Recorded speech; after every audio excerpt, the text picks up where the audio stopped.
ನಮಸ್ಕಾರ. ಜಿನಿ ನ್ಯೂಸ್ ವೀಕ್ಷಕರಿಗೆ ಸ್ವಾಗತ.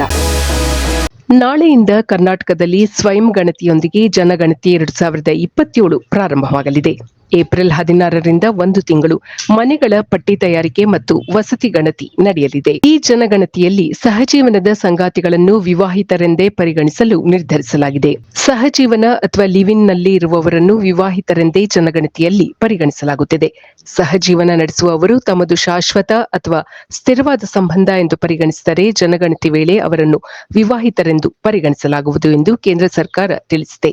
ಸೆನ್ಸಸ್ ವೇಳೆ ನೀಡುವ ಮಾಹಿತಿಗೆ ಯಾವುದೇ ಅಧಿಕೃತ ವಿವಾಹ ಪ್ರಮಾಣ ಪತ್ರ ಅಥವಾ ದಾಖಲೆಗಳನ್ನು ಗಣತಿದಾರರು ಕೇಳುವುದಿಲ್ಲ. ಮನೆಯ ಮುಖ್ಯಸ್ಥರು ನೀಡುವ ಸ್ವಯಂ ಘೋಷಿತ ಮಾಹಿತಿಯ ಆಧಾರದ ಮೇಲೆ ಇದನ್ನು ದಾಖಲಿಸಲಾಗುತ್ತದೆ. ಇರುವ ಸಾಮಾಜಿಕ ಪರಿಸ್ಥಿತಿಗೆ ಅನುಗುಣವಾಗಿ ಮತ್ತು ನಿಖರವಾದ ಅಂಕಿ ಅಂಶಗಳನ್ನು ಪಡೆಯಲು ಸರ್ಕಾರ ಈ ಹೊಸ ಬದಲಾವಣೆಯನ್ನು ತಂದಿದೆ. ಮನೆಗಳ ಪಟ್ಟಿ ತಯಾರಿಕೆ ಮತ್ತು ವಸತಿ ಗಣತಿಯು ಜನಗಣತಿಯ ಮೊದಲ ಹಂತವಾಗಿದ್ದು, ದೇಶದಾದ್ಯಂತ ಏಪ್ರಿಲ್ 1ರಿಂದ ಸೆಪ್ಟೆಂಬರ್ 30ರವರೆಗೆ ನಡೆಸಲಾಗುವುದು. ಈ ಸಮಯದಲ್ಲಿ ಮನೆಗಳ ಸ್ಥಿತಿಗತಿಗಳು, ಆಸ್ತಿಗಳು ಮತ್ತು ಮನೆಗಳ ಸೌಕರ್ಯಗಳಿಗೆ ಸಂಬಂಧಿಸಿದ ವಿವರಗಳನ್ನು ಕಲೆ ಹಾಕಲಾಗುವುದು. ಮುಂದಿನ ವರ್ಷದ ಫೆಬ್ರವರಿಯಲ್ಲಿ 2ನೇ ಹಂತದ ಎಣಿಕೆ ನಡೆಯಲಿದೆ. ಆಗ ಜನಸಂಖ್ಯೆ ಎಣಿಕೆ ಮಾಡಲಾಗುತ್ತದೆ.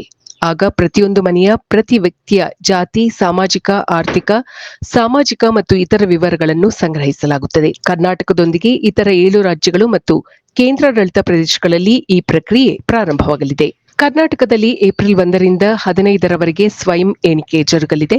ಮನೆ ಮನೆಗೆ ತೆರಳಿ ಮಾಹಿತಿ ಕಲೆ ಹಾಕುವ ಪ್ರಕ್ರಿಯೆ ಏಪ್ರಿಲ್ 16ರಂದು ಪ್ರಾರಂಭವಾಗಿ ಮೇ 15ರಂದು ಕೊನೆಗೊಳ್ಳಲಿದೆ.